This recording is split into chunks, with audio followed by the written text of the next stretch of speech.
Bonjour Ayodele. Bonjour. Alors, vous venez de participer à un atelier, vous interveniez dans un atelier dans droit de cité. Exactement. C'est votre premier droit de cité. Oui, c'est mon premier droit de cité. Une autre forme de compétition, quoique ça ne soit pas très compétition, la droit de cité, puisque c'est votre spécialité, la compétition, puisque vous êtes une sprinteuse, on dit sprinteuse, Oui, exactement. une sprinteuse 4 fois 100 Et 100 mètres. et 4 fois et le 100 mètres. Voilà. Exactement. Et donc, on va faire ça très très vite. Euh, des médailles aux Jeux Olympiques. Des médailles aux championnats d'Europe. Et puis après, des médailles aux Jeux méditerranéens, aux Jeux de la francophonie, voilà, dans différents championnats internationaux. C'est quoi votre première prise de contact avec le monde associatif, le sport associatif peut-être, Oui. non? Peut-être que vous étiez dans un club associatif. Oui, oui. À quel âge vous avez commencé? Pardon. Moi, je découvre le milieu associatif à travers le sport. Sans association, vous ne commenciez pas le sport. Non, sans association, pas de sport. Jamais. Ouais. Et ce qui fait que je vais faire de l'athlétisme, c'est que je déménage dans un autre quartier du 18e où en fait il y a un grand club en face du collège de mon frère. Et là, à proximité, il y a un stade. Et donc c'est comme ça que c'est ce qui m'a permis en tout cas de faire de l'athlétisme. Sinon, je faisais plutôt des sports qui étaient à proximité, à savoir du volley, du basket. Mais ce n'était pas des sports où j'étais très très forte, quoi. Donc vous êtes une sportive amatrice pendant très longtemps. Et il y a un statut professionnel dans l'athlétisme. L'athlétisme a cette particularité d'être un sport considéré comme amateur. Uniquement amateur. Donc amateur. Après, on va dire, moi je suis en équipe de France, j'ai été en équipe de France pendant plus de 15 ans.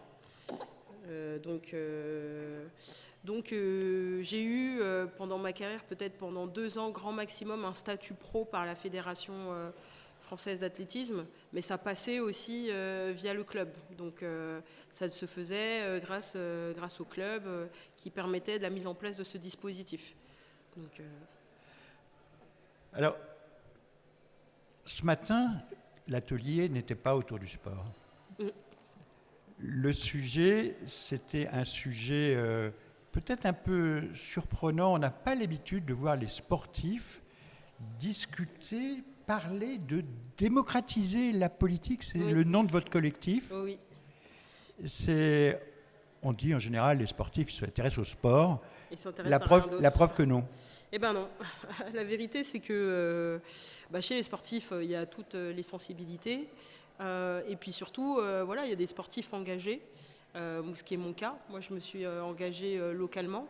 Cet engagement local a amené plusieurs constats, à savoir l'entre-soi politique que l'on peut avoir déjà dans le milieu sportif. En fait, on le retrouve localement. Et que si on veut réussir à faire bouger un peu les choses et faire en sorte que avoir plus de moyens pour le sport, ce qui a été moi mon sujet de cœur au tout début, il faut s'engager. Il faut être dans les milieux où les décisions sont prises. Alors c'est peut-être, pour vous évidemment, c'est votre quotidien, le mot entre-soi, mais qu'est-ce que ça représente pour vous, l'entre-soi? C'est l'entre-soi, par exemple, de ceux qui gouvernent les clubs sportifs. Comment ça se manifeste? Alors, l'entre-soi, c'est le fait d'avoir des personnes qui ont le même parcours, qui sociologiquement viennent d'un milieu qui est identique et qui pensent de la même manière. C'est pas forcément au niveau du club, parce que les clubs, c'est les acteurs de proximité, mais c'est au niveau des directions. Direction des fédérations. C'est pareil, il y a une différence entre le militant et les instances de parti. Vous avez toujours ces écarts-là.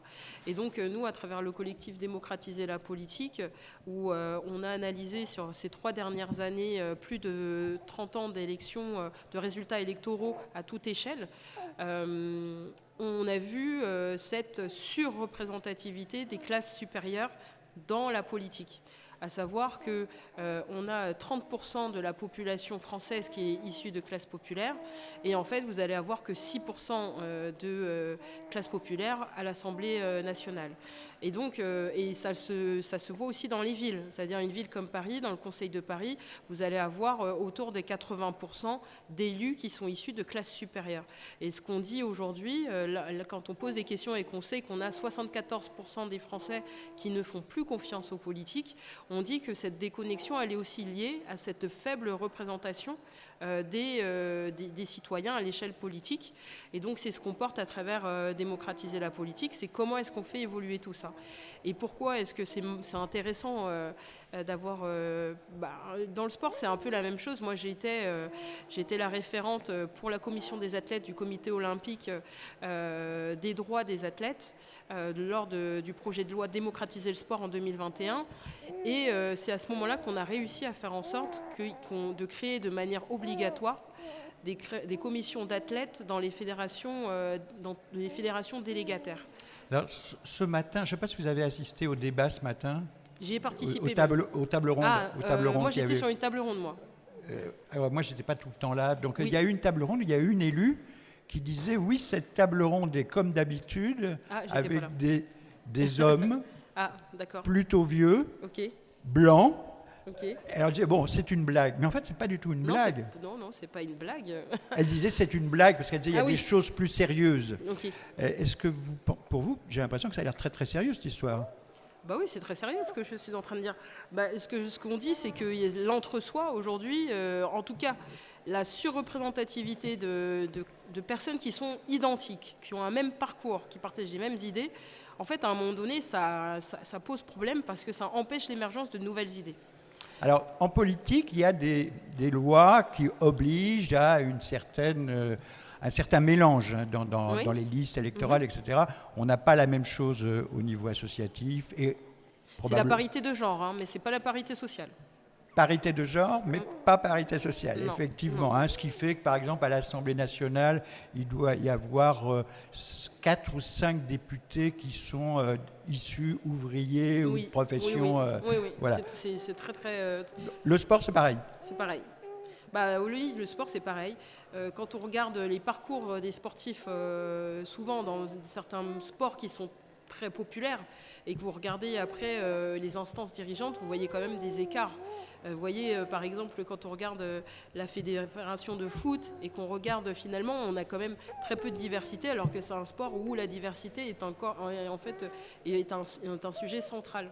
Donc, nous, ce qu'on dit, c'est pas, c'est pas de dire aux gens qui sont là, vous devez tous partir, mais c'est de dire qu'en fait, il faut une nécessaire réflexion et cette réflexion-là, elle nécessite qu'on ait des gens qui viennent de tous les milieux. Alors, comment faire pour que ça change ? Comment faire pour que ça change ? J'imagine que votre collectif a des propositions. Oui, alors nous, ce qu'on propose, c'est déjà des seuils maximum de classes supérieures sur les listes, notamment pour des municipales et autres, donc un seuil de 25%. Il faut savoir que dans la population française, les classes supérieures représentent 14%. Donc quand on dit qu'on veut maximum 25% sur chaque scrutin, ce n'est pas trop demandé, c'est déjà pas mal. Mais c'est vrai que là, par rapport à l'existant aujourd'hui, où on est dans des communes, je disais comme Paris, 80%, mais dans d'autres, c'est assez semblable dans les grandes villes, ça représente un delta qui est d'une grosse différence. On demande aussi un changement au niveau de la Constitution. Vous l'avez dit, aujourd'hui, la parité de genre, c'est obligatoire. Et en fait, on voudrait que la parité sociale aussi le devienne. Oui, mais comment faire ?